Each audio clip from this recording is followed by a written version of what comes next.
Que se passerait-il si vous pouviez accéder aux derniers témoignages de personnes qui ont disparu sur les routes les plus isolées du monde? 3 camionneurs. 48 heures de disparition. Un seul a laissé un récit de ce qu'il a vraiment vécu pendant ces heures de terreur absolue. Les routes ont leurs propres secrets. De longues bandes d'asphalte qui traversent des paysages désolés, où les règles de la réalité semblent se dissoudre à la tombée de la nuit. Les routiers connaissent bien cette sensation, ce moment où l'épuisement et la solitude se rencontrent, ouvrant des portes vers des expériences qui défient toute explication rationnelle. Les récits que vous êtes sur le point d'entendre ont été récupérés d'enregistrements audio, de notes personnelles et de la dernière transmission radio captée avant le silence définitif. La police a classé ces affaires comme « disparitions inexpliquées » ou « accidents sans corps ». Mais la vérité, comme vous allez le découvrir, est bien plus troublante. Préparez-vous à remettre en question tout ce que vous croyez sur les frontières entre notre monde et ce qui peut exister au-delà. Ce n'est pas juste une histoire d'horreur de plus, c'est un avertissement pour ceux qui empruntent encore ces mêmes routes pendant les heures les plus sombres de la nuit.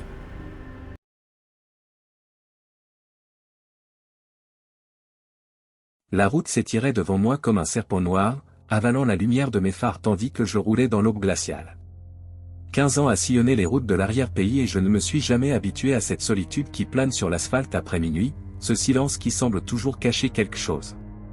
C'était ma 3e nuit d'affilée sans vraiment dormir, la cabine de mon camion étant ma seule compagne pendant ces longues heures entre les villes.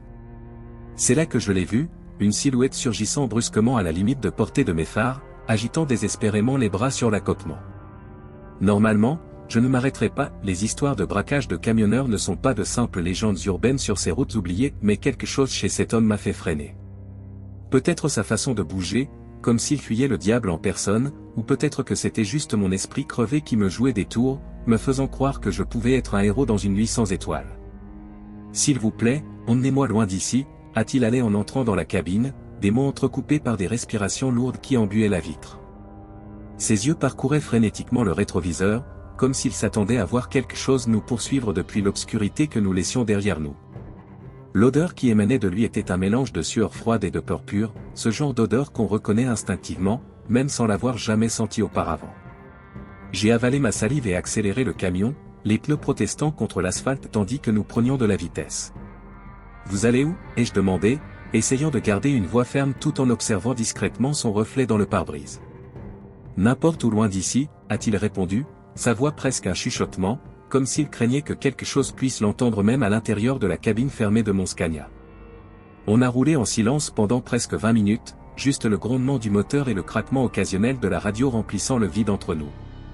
C'est quand j'ai allumé les pleins phares pour mieux voir un virage serré que j'ai remarqué, ses mains, agrippées fermement à ses genoux, étaient couvertes de quelque chose de sombre et desséché qui se détachait en petites écailles sur le siège en cuir. Du sang séché, beaucoup de sang, formant une croûte noire qui dessinait chacun de ses doigts et s'accumulait sous ses ongles.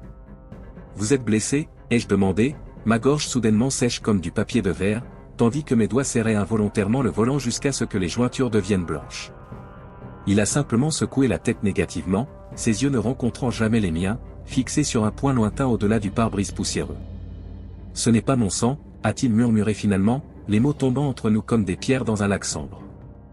L'histoire réelle derrière cette nuit a commencé à se former dans mon esprit, des pièces d'un puzzle macabre s'assemblant lentement. Qu'est-ce que je transportais exactement dans ma cabine? Un meurtrier fuyant la scène du crime. Une victime qui s'était défendue avec une force disproportionnée. Ou quelque chose de complètement différent, quelque chose que je ne pouvais même pas imaginer à ce moment-là. Vous n'allez pas me demander ce qui s'est passé, a-t-il rompu le silence, un sourire étrange se formant au coin de sa bouche, momentanément éclairé par les lumières occasionnelles des rares voitures qui passaient dans la direction opposée. Ma gorge s'est nouée, les mots coincés quelque part entre mon cerveau et ma langue, tandis que le camion avalait des kilomètres d'asphalte vers l'inconnu. Parfois, c'est mieux de ne pas savoir, ai-je finalement répondu, surpris par le calme dans ma propre voix alors que tout mon corps hurlait en alerte. Il a lâché un rire court, sec comme le vent du désert, qui semblait remplir toute la cabine d'une tension palpable. Tout le monde veut toujours savoir, a-t-il dit, passant ses doigts tachés dans ses cheveux en bataille, laissant des traces sombres comme de l'encre entre les mèches. La prochaine station-service était à environ 40 km, selon les panneaux décolorés au bord de la route. Mon esprit calculait frénétiquement les options disponibles, continuer à conduire avec cette présence inquiétante à mes côtés ou m'arrêter et quoi? Appeler la police? Le confronter? Les deux alternatives semblaient tout aussi dangereuses à ce moment suspendu entre le réel et le cauchemar. Ils nous trouveront si on s'arrête, a-t-il dit soudainement, comme s'il avait lu dans mes pensées, ses yeux maintenant fixés sur les miens avec une intensité qui me donnait l'impression d'être disséqué. Il qui, ai-je demandé, incapable de contenir la curiosité morbide qui dépassait maintenant ma peur initiale. Il a simplement souri à nouveau, ce même sourire vide qui n'atteignait pas ses yeux. Ceux qui cherchent toujours, a-t-il répondu après un long silence, sa voix maintenant plus calme, presque méthodique. Ceux qui n'abandonnent jamais quand ils trouvent quelqu'un qui a vu ce qu'ils ne devraient pas voir. Ses doigts tambourinaient contre le tableau de bord dans un rythme étrange, laissant de petites taches sombres là où il touchait le plastique gris. Comme moi. Comme vous, maintenant. Un frisson a parcouru ma colonne vertébrale en remarquant que ses yeux, autrefois bruns sous la faible lumière du tableau de bord, semblaient maintenant refléter une lueur rougeâtre, comme celle d'un animal pris dans les phares dans l'obscurité. J'ai essayé de me concentrer sur la route devant, sur les lignes blanches qui coupaient l'asphalte noir, sur n'importe quoi sauf cet homme et ses mains tachées de sang. Vous croyez aux choses qui existent au-delà de ce que nous pouvons voir, a-t-il demandé, sa voix maintenant étrangement mélodieuse, comme s'il récitait quelque chose mémorisé depuis longtemps. Des choses qui vivent dans les ombres entre les arbres au bord de la route, ou dans les espaces vides entre les étoiles. J'ai avalé ma salive, mes mains maintenant moites de sueur contre le volant en cuir. Si vous avez déjà senti ce frisson dans la colonne vertébrale quand quelque chose d'inexplicable se produit, vous savez exactement ce que je décris, laissez votre pouce bleu et partagez dans les commentaires si vous avez déjà vécu quelque chose qui défie l'explication sur des routes solitaires, car ce qui suit me fait encore trembler rien que d'y penser. Je pense qu'il y a beaucoup de choses qu'on ne comprend pas dans ce monde, ai-je répondu prudemment, essayant de gagner du temps tout en observant les panneaux qui indiquaient une déviation proche. Peut-être que je pourrais trouver un commissariat, une patrouille, n'importe quel signe d'autorité qui pourrait m'aider à sortir de cette situation de plus en plus perturbante. Mais je pense aussi que la plupart des horreurs réelles viennent des gens, pas des monstres imaginaires. Il a ri à nouveau, mais cette fois le son était différent, plus profond, plus guttural, comme s'il venait de quelque part au-delà de sa gorge. C'est ce que j'aimais chez vous dès le début, a-t-il dit, se penchant légèrement vers moi. Votre capacité à accepter l'inexplicable sans perdre complètement la raison. J'ai gelé en l'entendant utiliser le passé, j'aimais, comme si notre histoire ensemble était plus ancienne que les 30 minutes depuis que je l'avais ramassée sur la route. On se connaît, ai-je demandé, ma voix presque défaillante tandis que j'essayais de maintenir le camion en ligne droite, malgré le tremblement qui dominait maintenant mes mains. Il a simplement souri, ce même sourire vide qui commençait à peupler les coins les plus sombres de mon esprit. Chaque fois que vous posez cette question, a-t-il chuchoté, la réponse est toujours la même. C'est là que j'ai remarqué quelque chose d'encore plus perturbant, une tache sombre qui s'étendait lentement sur le siège entre nous, comme de l'eau émergeant d'une source invisible. Ce n'était pas du sang, du moins ça n'en avait pas l'air, c'était plus comme une ombre liquide qui semblait absorber le peu de lumière à l'intérieur de la cabine. Mon cœur martelait contre mes côtes tandis que je luttais pour garder le contrôle, tant du véhicule que de ma sensation croissante de panique.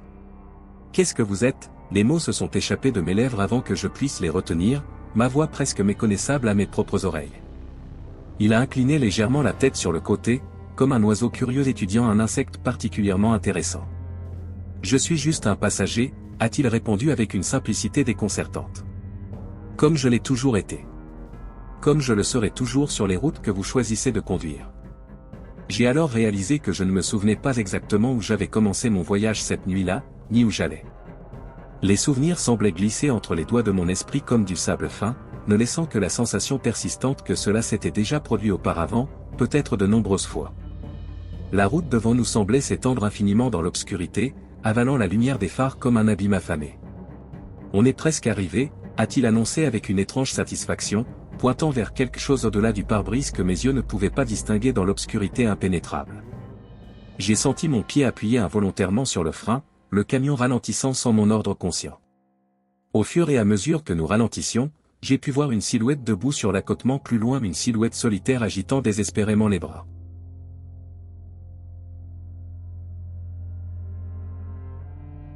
Les longs voyages nocturnes ont toujours eu un effet bizarre sur mon esprit. Après des heures à fixer le même asphalte, les mêmes lignes blanches pointillées glissant hypnotiquement sous les roues de mon camion, la réalité commence à se déformer sur les bords. C'est pendant l'un de ces trajets interminables sur la route 37 que tout s'est passé, dans une nuit sans lune où l'obscurité semblait engloutir tout ce qui se trouvait au-delà de la portée de mes phares. J'étais sur la route depuis presque 16 heures d'affilée, seuls de brefs arrêts pour le café et le carburant me permettaient de garder les yeux ouverts. La radio grésillait entre les stations, captant uniquement des fragments de voix lointaines et de musique entrecoupée qui semblaient venir d'une autre époque. C'est là que je l'ai vu pour la première fois, un pick-up gris, modèle ancien, surgissant comme un fantôme devant moi, sans feu de stop ni clignotant. Au début, je n'y ai pas prêté grande attention. Juste un véhicule de plus sur la route déserte, peut-être avec un conducteur aussi crevé que moi. J'ai maintenu une vitesse constante, observant l'arrière de ce pick-up qui se déplaçait d'un rythme presque mécanique, parfaitement centré sur sa voie. Après quelques kilomètres, cependant, quelque chose a commencé à me tracasser, peu importaient les virages ou les lignes droites, la distance entre nous restait identique, comme si nous étions reliés par une barre invisible. J'ai essayé d'accélérer légèrement, réduisant la distance pour pouvoir entrevoir la plaque ou identifier le conducteur à travers la lunette arrière. Le pick-up, cependant, a accéléré dans les mêmes proportions, maintenant cet espace précis entre nous. J'ai alors brusquement ralenti, espérant que le véhicule devant s'éloignerait naturellement, mais à ma grande stupéfaction, il a également diminué sa vitesse, comme une ombre parfaitement synchronisée avec ses mouvements d'origine. Un frisson m'a parcouru l'échine tandis qu'une pensée troublante prenait forme, étais-je suivi ou guidé? L'autoroute, autrefois familière après des années de voyage, semblait maintenant étrangement inconnue. Il n'y avait pas d'autres véhicules, aucun signe de vie au-delà de ce pick-up silencieux et mon propre camion avançant dans la nuit. Même les étoiles semblaient avoir disparu, ne laissant qu'un vide noir au-dessus. J'ai alors décidé de faire quelque chose de définitif, j'ai mis mon clignotant et appuyé à fond sur l'accélérateur, me déplaçant sur la voie de gauche dans une tentative déterminée de dépasser ce véhicule perturbant. Le moteur a rugi en protestation tandis que nous gagnions de la vitesse, l'aiguille du compteur montant dangereusement au-delà de la limite recommandée. Le pick-up n'a pas réagi, maintenant sa vitesse constante tandis que je m'approchais par la gauche. C'est quand je me suis retrouvé à sa hauteur que mon sang s'est glacé dans mes veines. À travers la vitre passager du pick-up, j'ai pu voir non pas un seul visage, mais plusieurs, tout tournés dans ma direction, tous parfaitement immobiles, tous appartenant à des personnes que je ne connaissais que dans mes rêves. L'homme à la barbe grisonnante et aux yeux vides qui me poursuivait dans des cauchemars récurrents depuis l'enfance. La femme aux cheveux roux et à la cicatrice sur le menton qui apparaissait toujours dans les coins les plus sombres de mes rêves les plus troublants. J'ai cligné des yeux plusieurs fois, certain que la fatigue me jouait des tours cruels, mais l'image persistait, chaque visage exactement comme je les avais rêvés au fil des ans, des détails bien trop précis pour être de simples coïncidences. Le gamin d'environ 12 ans avec un chapeau bleu délavé qui apparaissait dans mes rêves les plus paisibles, toujours en train de pêcher au bord d'un lac qui n'a jamais existé. La vieille dame avec un châle en crochet coloré qui m'offrait du thé dans mes rêves fiévreux pendant mon adolescence. Mes mains ont agrippé le volant avec tant de force que mes jointures ont blanchi, tandis que la réalité que je connaissais semblait s'effondrer autour de moi. Comment était-ce possible? Comment des figures qui n'existaient que dans les recoins les plus intimes de mon subconscient pouvaient-elles être là, matérialisées à l'intérieur de ce pick-up, m'observant avec des yeux qui ne clignotaient pas? Plus troublant encore, je réalisais que, bien qu'ils soient tous tournés dans ma direction, aucun d'entre eux ne montrait la moindre expression, juste ce regard fixe, pénétrant, comme s'ils pouvaient voir au-delà de ma peau. J'ai accéléré encore plus, désespéré de laisser cette vision derrière moi, mais le pick-up a maintenu exactement la même vitesse, comme si nous étions pris dans une sorte de danse macabre synchronisée. C'est alors que j'ai remarqué quelque chose d'encore plus impossible, dans ce véhicule apparemment ordinaire, il y aurait eu de la place pour 5 ou 6 personnes tout au plus, mais je pouvais voir des dizaines de visages, des couches et des couches, comme si l'intérieur du pick-up s'étendait infiniment au-delà des dimensions physiques possibles. Vous qui me suivez dans cette histoire, vous êtes-vous déjà demandé quel lien existe entre nos rêves et la réalité? Si ce récit fait battre votre cœur plus vite, laissez un pouce bleu et racontez-moi votre rencontre la plus étrange sur les routes solitaires, parce que ce qui s'est passé ensuite me fait encore aujourd'hui remettre en question les limites de ce qu'on appelle le réel. Le visage qui m'a le plus perturbé, cependant, se trouvait au milieu de tous les autres, c'était le mien, exactement comme je me vois dans le miroir chaque matin, mais avec des yeux complètement noirs et un sourire que je n'ai jamais formé. Cet « outre moi » a remué les lèvres silencieusement, formant des mots que, même sans les entendre, j'ai parfaitement compris, enfin, on se rencontre en dehors des rêves. Le tableau de bord de mon camion a commencé à déconner, les lumières clignotant de façon erratique tandis que la radio changeait toute seule de station, captant des fragments déconnectés qui, ensemble, formaient un message impossible. J'ai détourné les yeux du pick-up pendant une seconde à peine, essayant de contrôler mon véhicule qui semblait maintenant avoir pris vie, et quand j'ai regardé à nouveau sur le côté, le pick-up avait disparu. Il n'était pas sorti de la route, n'avait pas ralenti ni accéléré, il avait simplement cessé d'exister dans l'espace entre un battement de paupières et un autre. J'ai freiné brutalement, le camion dérapant sur la voie vide tandis que j'essayais de digérer ce dont je venais d'être témoin. Arrêté sur l'accotement, moteur encore en marche et cœur battant la chamade contre mes côtes, j'ai scruté l'obscurité de la route déserte. C'est alors que j'ai remarqué quelque chose sur le siège passager qui n'y était certainement pas avant, un vieux chapeau bleu délavé, exactement comme celui que le gamin de mes rêves portait toujours. En le touchant de mes doigts tremblants, j'ai senti la texture rugueuse du tissu usé par le temps, confirmant sa troublante solidité physique. Le rétroviseur a alors capté un mouvement qui m'a coupé le souffle. Sur la route derrière moi, où quelques secondes plus tôt il n'y avait que l'obscurité, se formait maintenant une file de silhouettes, chacune d'elles un visage de mes rêves, et au centre, cette version déformée de moi-même, tous avançant dans ma direction d'un pas parfaitement synchronisé. J'ai remis le contact d'une main tremblante et démarré en trombe, les pneus protestant contre l'asphalte tandis que je cherchais désespérément à mettre de la distance entre moi et cette impossibilité. Le compteur affichait des vitesses de plus en plus élevées tandis que je fuyais ce que mon esprit rationnel insistait être impossible. Pourtant, chaque fois que j'osais regarder dans le rétroviseur, ils étaient toujours là, ni plus près ni plus loin, marchant calmement comme si la vitesse de mon véhicule était sans importance pour les lois qui gouvernaient leur existence.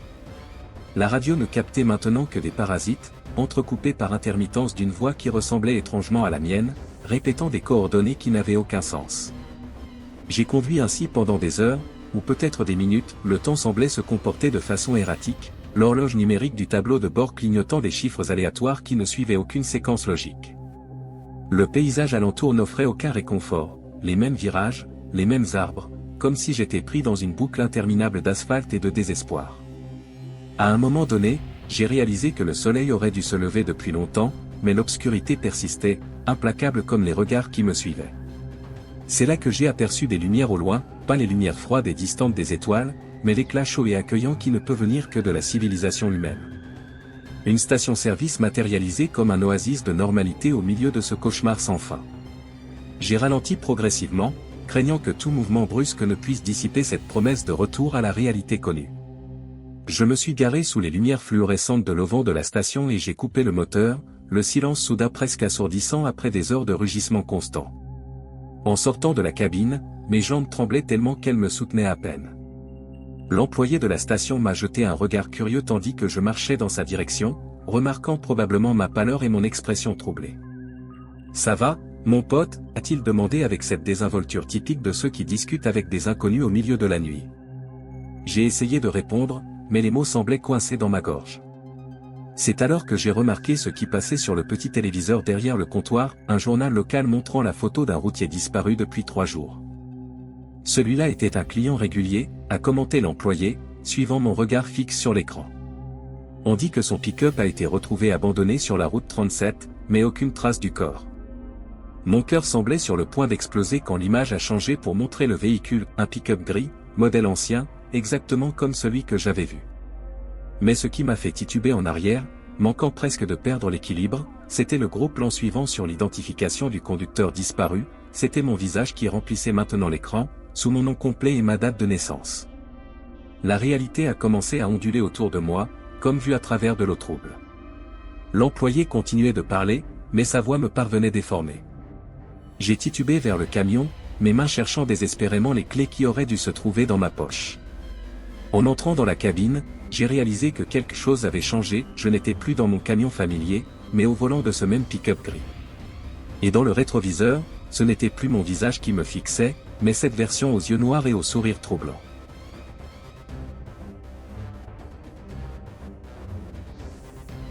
Il existe certains sons qui, une fois entendus, ne quittent jamais complètement votre mémoire. Pour moi, c'étaient ces pleurs. Pas les pleurs ordinaires d'un enfant effrayé ou d'une personne en deuil, mais quelque chose qui habitait un territoire inquiétant entre l'humain et quelque chose de complètement différent. Quelque chose qui ne devrait pas exister dans notre monde, mais qui, pour une raison incompréhensible, a trouvé son chemin jusqu'à la banquette arrière de ma cabine lors d'une nuit qui a changé à jamais ma perception de la réalité. La route qui traversait l'arrière-pays était particulièrement déserte en cette aube de septembre. Un brouillard épais flottait au-dessus de l'asphalte, transformant les phares de mon camion en halo diffus qui éclairaient à peine quelques mètres devant.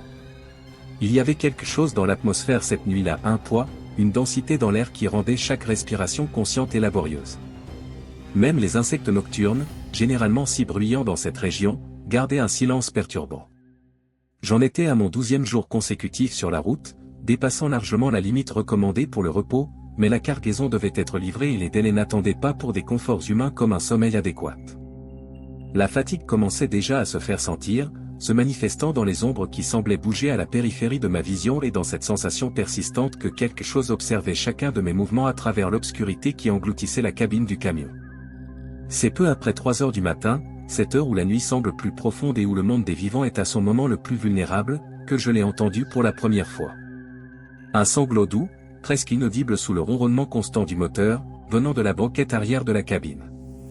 Au début, mon cerveau épuisé a enregistré le son comme faisant partie d'une émission de radio qui passait à faible volume, ou peut-être un bruit du camion lui-même. Après tout, les vieux véhicules développent leur propre voix avec le temps. Mais le son est revenu, plus distinct cette fois, des pleurs contenus, comme si quelqu'un essayait d'étouffer sa propre douleur pour ne pas être découvert. Mes yeux ont instinctivement bondi vers le rétroviseur intérieur, cherchant la source de ce son troublant. L'arrière de la cabine était plongé dans l'ombre, mais j'étais absolument certain d'être seul quand j'avais commencé le voyage. J'avais verrouillé le camion pendant mes brèves pauses, et personne n'aurait pu entrer sans que je m'en aperçoive. « Il y a quelqu'un ?» ai-je demandé, ma voix résonnant étrangement forte dans le confinement de la cabine. Le silence qui a suivi était si complet que pendant un moment, j'ai cru avoir tout imaginé. C'était peut-être juste la fatigue qui réclamait enfin son dû, mon esprit épuisé produisant des hallucinations auditives pour me tenir compagnie. C'est là que j'ai décidé de m'arrêter à la prochaine aire de repos, j'avais clairement besoin de quelques heures de sommeil. Mais alors les pleurs sont revenus, plus intenses cette fois, le son d'un désespoir profond et indéniable qui a fait se dresser chaque poil de mon corps. J'ai freiné brusquement, le camion dérapant légèrement sur la route humide de brouillard, et j'ai pivoté pour faire face à l'arrière de la cabine. Dans la pénombre, je ne distinguais rien d'autre que les formes vagues du petit espace où je dormais occasionnellement pendant les longs voyages. Les mains tremblantes, j'ai allumé la lumière intérieure, me préparant psychologiquement à affronter un intrus, peut-être un fugitif ou un adolescent perdu qui avait trouvé refuge dans mon véhicule lors d'un arrêt. Ce que j'ai trouvé, cependant, n'était que l'espace vide et familier de l'intérieur de la cabine. La couchette étroite arrangée exactement comme je l'avais laissée, le petit frigo bourdonnant doucement dans le coin, le sac à dos avec mes affaires toujours fermées sur le siège. J'ai expiré lentement, un mélange de soulagement et de confusion m'envahissant. J'étais sur le point d'éteindre la lumière et d'attribuer tout ça à la fatigue quand j'ai remarqué quelque chose qui a fait bondir mon cœur, la banquette arrière, normalement en cuir marron usé et sec, présentait maintenant des marques humides, comme si quelqu'un de mouillé s'y était assis quelques instants auparavant. J'ai touché avec hésitation l'une des taches, elle était froide au toucher, avec une texture étrangement visqueuse qui n'était pas simplement de l'eau. C'est alors que l'odeur m'a frappé, terre humide, feuilles en décomposition, l'odeur inconfondable de sol fraîchement creusé mélangée à quelque chose d'autre, quelque chose de chimique et d'artificiel qui a fait se révolter mon estomac. En retirant mes doigts, j'ai réalisé qu'ils étaient couverts d'une substance sombre qui, sous la faible lumière de la cabine, semblait presque noire, mais que j'ai deviné être d'un rouge profond et malsain. J'ai frénétiquement essuyé ma main sur mon gland, une panique primitive commençant à se former aux confins de ma conscience.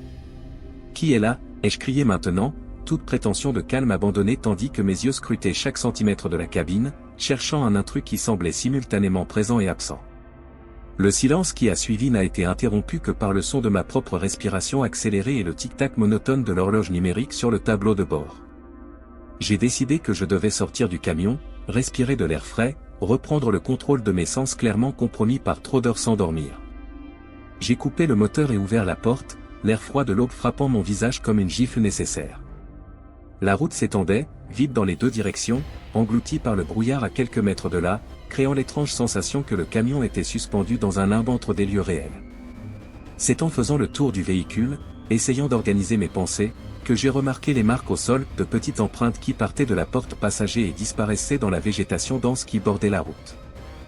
Des empreintes trop petites pour appartenir à un adulte, mais avec une profondeur qui suggérait un poids considérable. Et dans chaque impression, cette même substance sombre que j'avais trouvée sur la banquette arrière. Si vous avez déjà ressenti cette sensation d'être observé aux heures les plus solitaires de la nuit, chaque fibre de votre être hurlant que quelque chose ne va pas même quand vos yeux ne peuvent identifier la menace, alors vous comprendrez le désespoir qui m'a consumé à ce moment-là. lâchez un pouce bleu et racontez-moi en commentaire si vous avez déjà vécu quelque chose qui défie les explications rationnelles, parce que ce qui s'est passé ensuite m'a fait remettre en question non seulement ma santé mentale, mais la nature même de la réalité que nous croyons connaître. Mes jambes ont vacillé, l'impulsion de fuir luttant contre la paralysie de la peur, tandis que mon esprit tentait désespérément de rationaliser ce qui se passait. C'est alors que je les ai entendus à nouveau, ces pleurs, mais maintenant venant non pas de l'intérieur de la cabine, mais de l'obscurité de la végétation où les empreintes disparaissaient. Un son qui commençait comme une lamentation humaine et se transformait progressivement en quelque chose de plus animal, plus primitif, quelque chose qui évoquait des souvenirs ancestraux de temps où nos ancêtres se recroquevillaient autour de feu, craignant ce qui rôdait au-delà du cercle de lumière. Contre tout instinct d'autopréservation, je me suis senti poussé à suivre ce son. J'ai pris la lampe de poche dans le compartiment latéral du camion et, d'un pas incertain, j'ai commencé à pénétrer dans la végétation. Les empreintes continuaient, maintenant entrecoupées d'étranges marques de traînées, comme si ce qui était sorti de mon camion se traînait parfois au lieu de marcher. Les pleurs semblaient venir de partout et de nulle part simultanément, me désorientant tandis que je m'avançais plus profondément dans ce territoire inconnu.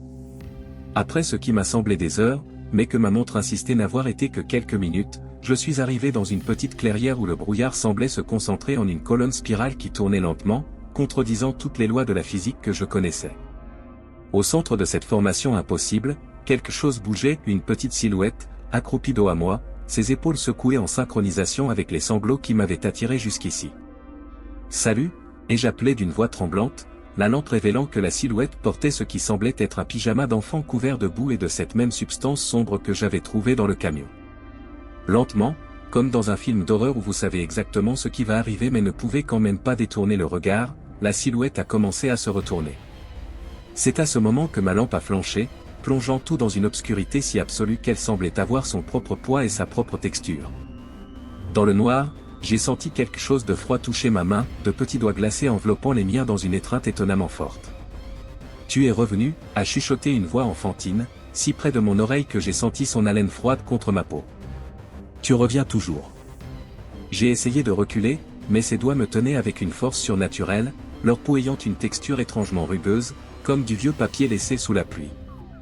La lampe a clignoté à nouveau, reprenant vie pour un bref instant, assez long pour que j'aperçoive ce qui tenait ma main, et à ce moment-là, quelque chose en moi s'est brisé.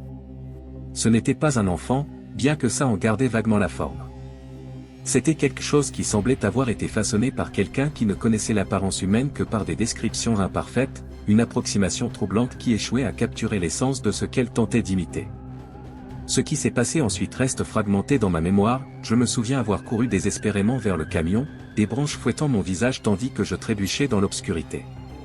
Je me souviens avoir entendu non pas un seul pleur maintenant, mais plusieurs, de différents tons et timbres, comme un chœur macabre qui semblait émerger de l'air lui-même autour de moi. Et je me souviens, avec une clarté troublante, d'avoir regardé en arrière une seule fois et d'avoir vu non pas une, mais plusieurs silhouettes similaires me poursuivant, se déplaçant avec une fluidité contre nature qu'aucun corps humain ne serait capable de reproduire. D'une manière ou d'une autre, j'ai réussi à retourner au camion, démarrant le moteur avant même d'avoir complètement fermé la porte et partant à toute vitesse sur la route vide. Dans le rétroviseur, il n'y avait que l'obscurité de la nuit et le brouillard qui semblaient engloutir tout ce que je laissais derrière. Mais même avec des kilomètres me séparant de cet endroit, le son des pleurs persistait, venant maintenant à nouveau de la banquette arrière, comme si quelque chose était revenu avec moi, ou peut-être n'était jamais vraiment parti. Les heures suivantes se sont passées dans un flou de terreur et de déni. J'ai conduit sans m'arrêter jusqu'à l'aube, l'apparition du soleil à l'horizon n'apportant pas le soulagement espéré, mais éclairant seulement les preuves de cette nuit impossible, mes vêtements tachés de cette substance sombre, des égratignures profondes sur mes bras dont je ne me souvenais pas, et l'odeur persistante de terre humide qui semblait imprégnée dans la cabine elle-même. Ce n'est que lorsque je me suis arrêté dans une station-service, épuisé et au bord d'une crise de nerfs, que j'ai réalisé quelque chose d'encore plus troublant. Dans la lumière impitoyable du matin, la banquette arrière du camion révélait non seulement des taches humides, mais un motif, des marques qui, vu maintenant clairement, formaient distinctement des lettres. Un message laissé par quelque chose qui ne devrait pas être capable de communiquer à travers notre langage. Au prochain arrêt, nous prendrons plus que ta paix. J'ai abandonné le camion dans cette même station, laissant les clés sur le contact et marchant pendant des kilomètres jusqu'à la ville la plus proche. Il m'a fallu des mois pour rassembler le courage de raconter cette histoire à quelqu'un, et des années pour finalement la mettre par écrit. Encore aujourd'hui, j'évite de conduire la nuit, et le son de pleurs d'enfants suffit à me mettre en état de panique. J'ai changé de métier, de ville, essayé de laisser cette expérience derrière moi comme un cauchemar particulièrement vivace ou un épisode psychotique causé par la privation de sommeil. Mais quelque chose en moi sait que c'était réel.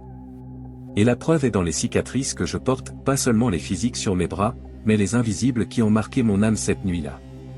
Et parfois, dans les moments entre le sommeil et l'éveil, quand les défenses de l'esprit rationnel sont plus fragiles, je pourrais jurer que j'entends à nouveau ces pleurs, maintenant venant non pas d'un lieu externe, mais d'un recoin obscur à l'intérieur de ma propre conscience.